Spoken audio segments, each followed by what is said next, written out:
నీ చరిత్ర ఏందో నా చరిత్ర రా ఓపెన్ ఛాలెంజ్ చేద్దాం, కూర్చుందాం, మాట్లాడదాం. I'm ready any time anyway. నీ ఆఫీసులో ఏమన్నా వస్తాను నేను. అంటే తప్పుడు మాటలు నాలుక నోరు ఉందని చెప్పని పబ్లిక్ లెక్చర్లాగా దాన్ని మామూలుగా మాట్లాడటం అనేది అది సహించేటటువంటి విషయం కాదు. యువతలోళ్ళ క్యారెక్టర్ కూడా ఎంతో చూసి మాట్లాడాలి. ఇట్లాంటి దుర్మార్గ ఆలోచనలు పక్కన స్లిప్పులు తీసుకొని మాట్లాడటం అది నేను దాన్ని తీవ్రంగా ఖండిస్తా ఉన్నాను. నేను చేరాలా పోతాను, నాకు టికెట్ ఇవ్వమని చెప్పి నేను అడగలేదు. ఆ రోజున నిన్ను నీ కొడుకుని బూతులు తిట్టారని చెప్పని ఎవడో బూతులు తిట్టారని మీకు అది మీ దుగ్ధ తీసుకోవటానికి నన్ను బలవంతాన్ని అక్కడ పంపించారు. అక్కడ స్థానిక పరిస్థితులు అనుకోండి, మనకుండే పరిచయాలు అనుకోండి, లేకపోతే పార్టీ పరంగా ఉండే స్ట్రెంగ్త్ అనుకోండి, రకరకాల అన్నీ మిక్స్ అయి ఉన్నాయి. ఏదో నేను గెలిపిస్తే ఆయన వెళ్ళాడని చెప్పి మాట్లాడుతామన్నాడు. నీకు అంత సత్తా ఉంటే నీకు పక్కనున్న లోకేష్ ఎందుకు గెలిపించుకోలేకపోయారు? మంగళగిరిలో చీరాల దాకా మాట్లాడుతున్నారు. మీకు సిగ్గు ఎగ్గు లేకుండా 23 మంది ఎమ్మెల్యేలని అప్పుడు ఆ రోజున వైకాపా నుంచి తీసుకొచ్చారే, అప్పుడే మేము అబ్జెక్షన్ పెట్టాం.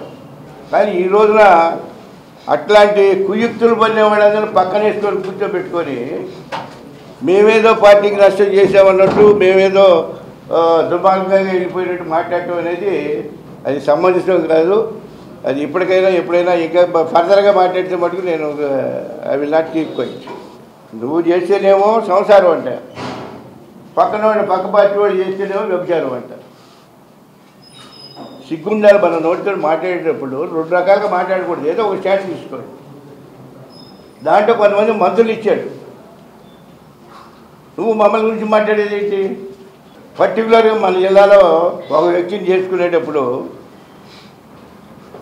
విజయవాడ మనోరమ హోటల్లో ఉన్నటువంటి డబ్బు సూట్ కేసులు పెట్టుకొని హైదరాబాద్ దాకా వచ్చి అక్కడ ఉన్నటువంటి ఫామ్ హౌస్లో ఎవరికి హ్యాండ్ ఓవర్ చేశారో చెప్పండి, దానికి సమాధానం చెప్పండి. ఎవరికి ఏదో పిల్లి కళ్ళు మూసుకొని పాలు తాగుతుంది ఎవరు చూడలేదని అనుకుంటే ఎట్లా? అది ఆ రకంగా వస్తే మనకు అదిష్టమే వాళ్ళ తప్పు. ప్రజలందరికీ తెలుసు, రాష్ట్రంలోనే తెలుసు, ఈ జిల్లాలో ముఖ్యంగా తెలుసు. ఇట్లాంటి తప్పుడు మాటలు మాట్లాడటం అనేది ఆ కుయుక్తుల్లో ఒక భాగం అని చెప్పని నేను అనుకుంటా ఉన్నాను. ఏదైనా హద్దుల్లో ఒకటి మాట్లాడితే బాగుంటుంది. పార్టీ కోసం అహర్నిశలు కష్టపడి పనిచేసినటువంటి పెద్ద నాయకులందరూ కూడా వాళ్ళు ఏ విధంగా ఎట్టి పరిస్థితుల్లో ఎలాంటి పరిస్థితుల్లో వాళ్ళు ఏ విధంగా చిత్రహింసలు పెట్టిందో మాకు తెలుస్తుంది. కానీ ఇది ఓపెన్గా మాట్లాడటం సమస్య ఉండదని చెప్పని నేను ఉన్నాను. కానీ అటు పైటాల రవి విషయంలో కానివ్వండి, ఇటు కోడెల శివప్రసాద్ విషయంలో కానివ్వండి, ఏం చేశారు మీరు? కనీసం పరామర్శకి అలా నువ్వు శివప్రసాద్ చాలా బాధపడ్డాడు నాతో. కనీసం నేను ఇబ్బందుల్లో ఉన్నప్పుడు ఒక మాట, ఒక పలుకు, ఫోన్ అన్నా చేసి మాట్లాడలేని పరిస్థితిలో ఉంటే నేను దేనికోసం నేను ఎందుకు కష్టపడ్డానని చెప్పని అతను నా స్వయాన నా ఎదురుగా నేను బాధపడేటువంటి విషయం నేను చెప్తున్నాను. ఇది బయటికి చెప్పకూడదు అనుకున్నాను, కానీ తప్పలేదు. నా మీదే మచ్చేసే పరిస్థితుల్లో నీ దగ్గర అన్ని నేను మచ్చలు పెట్టుకొని మా మీద మచ్చలేసేది. After all what are you? ఇప్పుడు ముఖ్యమంత్రి అయినంత మాత్రాన కొమ్ములు తిరిగిపోతాయా? మన గత జీవితాన్ని మర్చిపోతావా? శివప్రసాద్ అంత బాధపడితే నేను చెప్పాను ఇతనికి. కనీసం పోయేవాళ్ళేమో ఆ పెద్ద నాయకులు అంతా ఉన్నారు, మా బృందం అంతా. ఒక్కడి ధైర్యం చేసి పోయి అతను పలకరించిన వాడు లేడు. ఎందుకంటే పార్టీలో ఉన్నాడు, తప్ప ఉప్పో ఏం జరిగిందో మనకు తెలియదు. అతను ఇబ్బందుల్లో ఉన్నప్పుడు, హాస్పిటలైజ్ అయినప్పుడు పరామర్శకు కూడా పోవడానికి నీకు ఇది లేకుండా కట్టడి చేసి నేను వెళ్తున్నాను. నేను నాకు ఒక స్నేహితుడిగా నేను వెళ్ళొస్తాను నేను అని చెప్పి నేను ఇంకా ఆయనకి ఏం చెప్పాను, చంద్రబాబు నాయుడు పొమ్మన్నాడు, నిన్ను కవర్ చేసి వచ్చాను. పార్టీ ఎప్పుడు కూడా కష్టకాలంలో ఉన్నప్పుడు ఇలా చెప్పాడు కష్టకాలంలో అంటే ఈయన ఎప్పుడు కష్టపడింది మొన్నేగా పాపం వెళ్ళొచ్చింది నువ్వు ఎందుకు వచ్చింది అది కూడా మన ఇక్కడ ఉన్నటువంటి వాళ్ళు పొద్దుగూగులు జగన్మోహన్ రెడ్డిని హెకిల్ చేస్తా నువ్వు ఫలానా నీ ఖైదీ నెంబర్ ఇది నీకు సెల్ నెంబర్ ఇది నువ్వు ఇన్ని నెలలు జైల్లో ఉండి వచ్చావని హెకిల్ చేస్తుంటే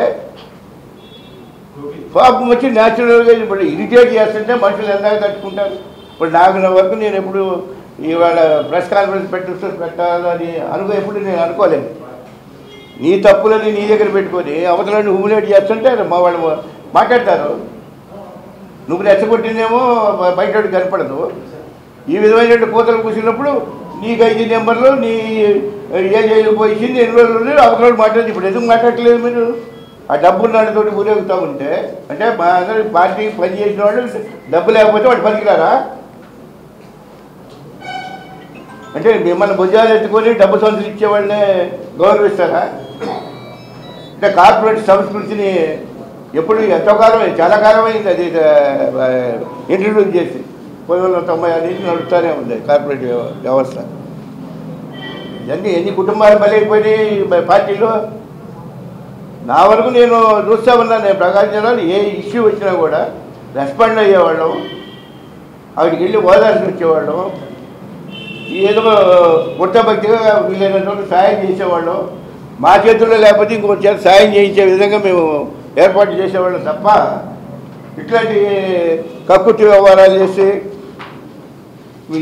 టీడీపీలో ఉన్నటువంటి నాయకుల్ని వేమవరం ఇన్స్టిట్యూట్ చెప్తాను దీనికి అందరికీ పరామర్శం పెడితే మమ్మల్ని నేను కూడా వెళ్ళా కమిటీలో అనంతపూరు ఇతర ప్రాంతాల్లో కర్నూలు ఇతర ప్రాంతాల్లో ఇది జరిగిన కూడా ఒక టీం వేసేవాళ్ళు కమిటీ నిజ నిర్ధారణ కమిటీ మేము పోయించాం చేసి అక్కడ ఉన్నటువంటి ఫ్యాక్ట్ ఫైండింగ్ ఏంటనేది చూసుకొని వచ్చేవాడు అదే మాకున్న సమాచారం మేము చెప్పేవాడు నా కాన్స్టిట్యూన్సీలో అప్పుడు వేమవరం అనే గ్రామంలో డబల్ మర్డర్ జరిగితే కనీసం పరామర్శకు ఒకటి పంపించలేని దౌర్భాగ్యంలో మీరు ఉండి పార్టీలో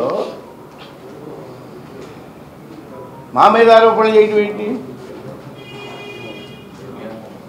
ఏ విషయంలో నువ్వు బేరీ చేసుకొని మాట్లాడగలుగుతావు నీ రాజకీయ చరిత్ర ఏందో నా రాజకీయ చరిత్ర ఏందో మాట్లాడతాం ప్రజల దగ్గర పెడదాం పార్టీ అధికారంలో లేనప్పుడేమో కార్యకర్తలే నా ప్రాణం అంటాడు వీళ్ళకి అది నమ్మి కనుక ఆ పోలింగ్ బూతుల దగ్గర అక్కడో ఇక్కడో పడి కేసులు ఇరుక్కుంటే వాళ్ళ గురించి పట్టించుకోరు నేను సజెషన్ ఇచ్చాను పార్టీకి పనిచేసి పార్టీ పరంగా వచ్చే కేసులన్నా మనం ఎడ్యుకేషన్ పెట్టమో లేకపోతే వాళ్ళకి ఏదైనా ఫైనాన్షియల్ సపోర్ట్ ఇవ్వటమో కనీసం వాళ్ళ కోర్టుల దాకా వెళ్ళొచ్చేదానికి ఖర్చులనే ఇవ్వాల్సిందే అని చెప్పని నేను సజెస్ట్ చేశాను దాన్ని పక్కన పడేశారు ఇంక దానికి ఏదో కథలు చెబుతారు ఇన్సూరెన్సులు ఆ ఇన్సూరెన్సులు ఈ ఇన్సూరెన్సులు చచ్చిపోయిన తర్వాత వచ్చేది ఇవన్నీ ఆవేదన ఉన్నా కూడా మేము ఎప్పుడు ఈ విధంగా ఎప్పుడు మాట్లాడలేదు ఈ బల్లికొరకు మండలం వ్యవహారం దాంట్లో వచ్చినప్పుడు నుంచి మటుకు నాకు మనసులో చాలా ఆవేదన ఉంది కనీసం ఒక్కడు కూడా వచ్చి పరామర్శ చేయలేదు అక్కడ ఉన్నటువంటి ఆడవాళ్ళు కళ్ళమ్మ నీళ్లు పెట్టుకొని అయ్యా మమ్మల్ని మీకు ఓటు వేసినందుకు మమ్మల్ని ఏ విధంగా చంపుతారా తెలుగుదేశం పార్టీకి ఓటు వేసినందుకు అని చెప్పారంటే మేము ఏం సమాధానం చెప్పాలా నాకు అప్పుడు కోపం వచ్చి నేను అన్నాను అది చేసిన వాడిని వాళ్ళు మాట్లాడుకోండి నా తప్పు కాదు నేను వద్దని చెప్పాను నువ్వు ఇది ఇచ్చి ఆ తప్పులన్నీ చేసి మీ ఇక్కడ పార్టీకి పనిచేసి నీకు నాకు మా ఇద్దరి కంటే ముందు ఉన్నాడు వాళ్ళు పార్టీ ఆ విధంగా మాట్లాడటం అతని మార్పు ఆలోచనలు మీకుంటాయి కానీ మాకు ఉండవు అవకాశాలు వచ్చినా కూడా నేను ఎప్పుడు ఇందిరాగాంధీని ప్రొటెక్ట్ చేయటం కానీ ఇవన్నీ మీకు తెలిసినటువంటి విషయం నేను రిపీట్ చేయాల్సిన పని లేదు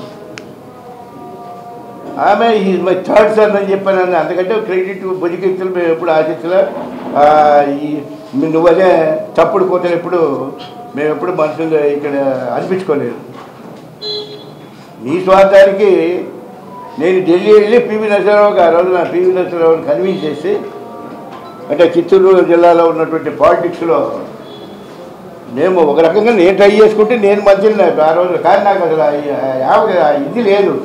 సరే ఇతను నోరు తెచ్చి అడిగాడు, వచ్చి నేను ఢిల్లీ వెళ్ళాము.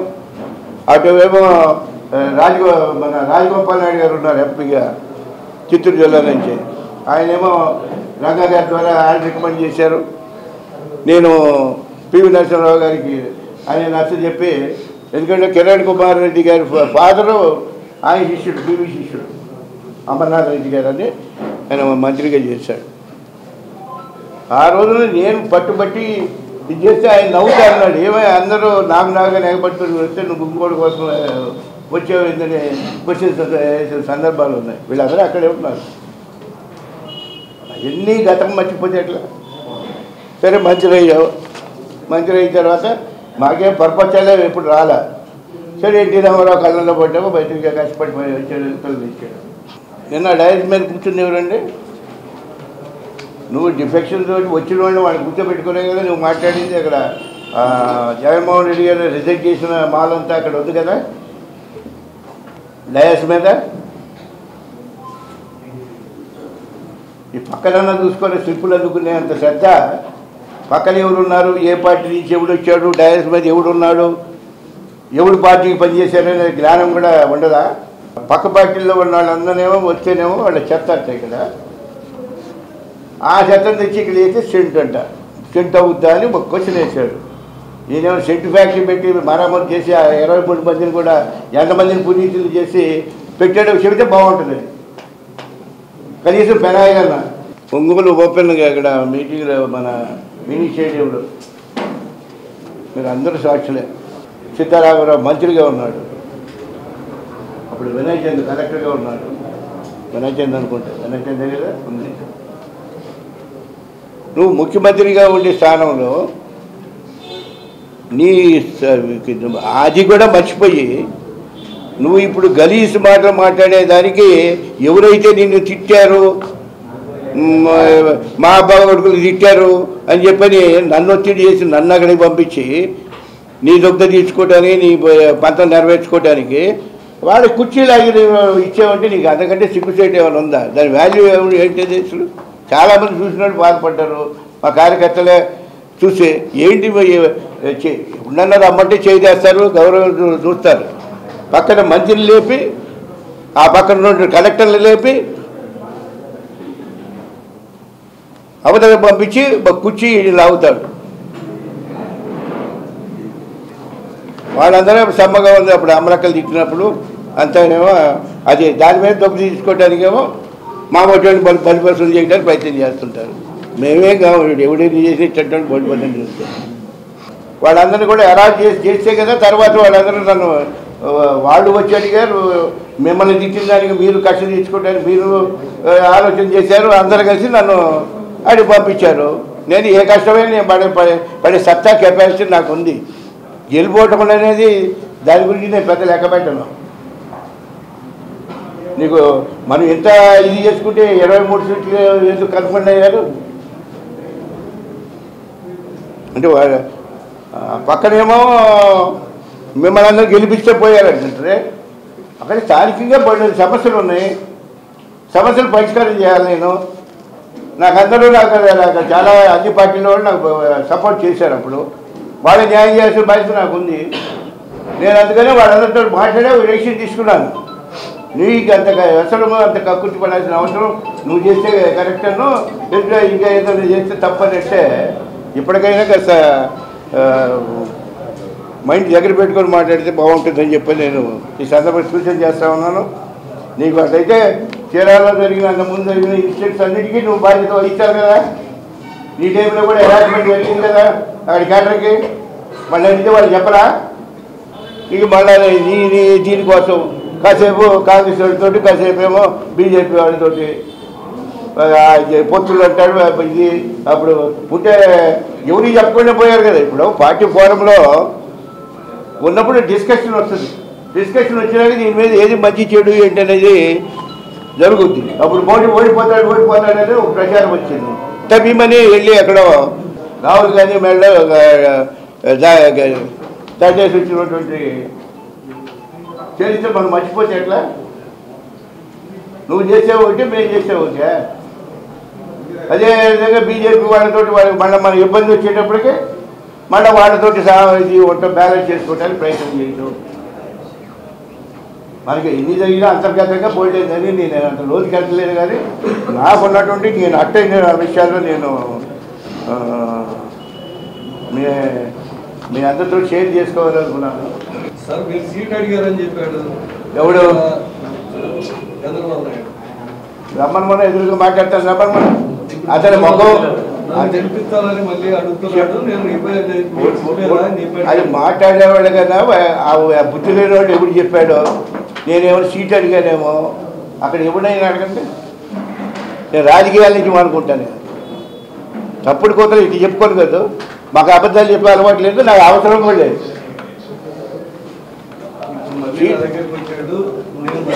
అదే మళ్ళా మాట్లాడితే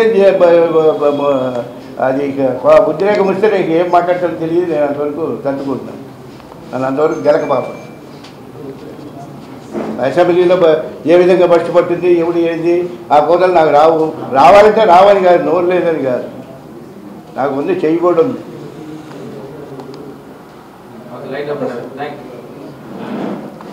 దాన్ని సీట్ అనేది నేను అడగలేదు. వాడు ఆ తప్పుడుతనంగా ముందు ఫస్ట్ వాడు విత్డ్రా చేసుకోవాలని నేను అడిగానండి. నేను బయటకు వచ్చిన తర్వాత అతనికి మాట్లాడటం కానీ, ఎక్కడైనా కలపటం కానీ, ఎక్కడైనా మ్యారేజ్ దగ్గర డ్యూటీ ఉన్నా కూడా మేము వెళ్ళిపోయేవాడు. నేను ముందు చూసి వెళ్ళిపోయేవాడు. అతను ముఖం నేను చూడలేదు, నన్ను చూసాడో లేదో నాకు తెలియదు. కానీ అట్లాంటి తప్పుడు కొత్తలు మటుకు కొట్టడం వల్ల మంచిది కాదు. ఎవడి పొలిటికల్గా గెయిన్ అవుదామని తప్పుడు వార్తలు చెప్పడం తప్ప అతను ఏ విధంగా ఏ అవసరం వచ్చింది? స్టాండర్డ్గా అక్కడ పని చేసుకుంటా ఉన్నాం. అది జగన్మోహన్ రెడ్డి గారు మాకున్నటువంటి అండర్స్టాండింగ్. వెంకటేష్ని మా టీంలో పెట్టాను అని చెప్పి ఆయన చెప్పటం. బాస్ గారు మేమందరం కలిసి అప్పుడు వెంకటేశ్వరికి ఆయన బాధ్యతలు అప్పచెప్పడం జరిగింది. పార్టీ తరఫున ఆయన ఇన్ఛార్జి. ఇక సిగ్గు లేకుండా వీళ్ళకి అది మాట్లాడతారు. అది చాలా తీవ్రంగా ఖండిస్తున్నాను నేను ఆ విషయం మీద. ఎవడు వస్తాడని చెప్పాడు అతనితో. నేను ఒక్క మాట అయినా మాట్లాడాను అక్కడన్నా. నేను ఆ రోజు చెప్పాను, నేను ఎందుకు నువ్వు మోడీని ఎందుకు అనవసరంగా దాన్ని నోరు పారేసుకోవటం, ఆయన భార్య ఎక్కడ ఉంటే ఇంటికి ఎందుకే ఒడ్డు బలిసి మనం మాట్లాడి ఆ రోజు ఈ తప్పుడు కొత్తలు కూర్చున్నందువల్లే కదా ఇవన్నీ కూడా దేశ స్థాయిలో ఈ న్యూసెన్స్ అంతా క్రియేట్ అయింది. ఇప్పుడేమో వాళ్ళ కాళ్ళు వీళ్ళ కళ్ళ పట్టుకొని తిరగాల్సిన అవసరం వచ్చింది. రైట్ రాయలు ఉండొచ్చుగా, నోరు ఆడకూడదు ఎప్పుడైనా. నేను ఎందుకంటే నాకు కోపం వచ్చినా కూడా ఇక నోరు వేరే పదాలు రాకుండా ఇంకా జాగ్రత్త పడుతున్నాను. ఈ టైంలో ఎందుకంటే ఈ టైంలో నాకు అసలు ఈ టైంలో ఎందుకు టార్గెట్ చేశారంటే పచ్చూరులో ఓడిపోయే పరిస్థితి ఉంది. ఆ రోజున నేను చేరాలకు పోయే టైంలో ఉంటే నన్ను పిలిపించి ఏదో సారసరావు కూడా ఉన్నాడు కదా, అతనే చెప్పాడు, నన్ను పిలిపించారు. నాయుడమ్మ గారు వాళ్ళందరూ పాపం వాళ్ళు చెప్పారు, సార్ మమ్మల్ని సైడ్ ట్రాక్ చేసి మాకు ప్రాధాన్యత లేకుండా చేస్తూ ఉన్నారు, దాని బదులు మాకు దశవిని మేము మేము చేయలేమని అన్నారు. ఇంకోటి వచ్చాడు, మాకు ఉరితాడు ఇవ్వండి, మేము ఉరేసుకొని పోవాల్సింది, నేను ఓటు వేయాలంటే. అట్లాంటి సిచ్యువేషన్ ఇచ్చి నేను దాన్ని సామరస్యంగా లాక్కొచ్చి నేరలోకి బయటపడ్డాం. ఉన్నటువంటి అంతర్గతంగా ఉన్నటువంటి తగ్గదు ఆ దగ్గర అయితే జరిగింది. మరి డబ్బు వేసుకొని గుండె మీద వేసుకోమని చెప్పానంటే ఏ విధంగా ఇచ్చారో కన్నం బలాలు చేయకుండా ఏం వచ్చినాయా? నేను ఛాలెంజ్ చేస్తున్నాను మా క్యాడర్ కానీ వీళ్ళు కానీ, వాళ్ళందరూ విషయం తెలుసుగా. కూర్చొని కుతంత్రాలు పెట్టి సింపుల్ ఇచ్చి వాళ్ళు ఎవరో నోటి తోటి వాగించిన ఇది కాదు. దమ్ముంటే అన్నీ చూసుకున్నారు స్ట్రైట్గా.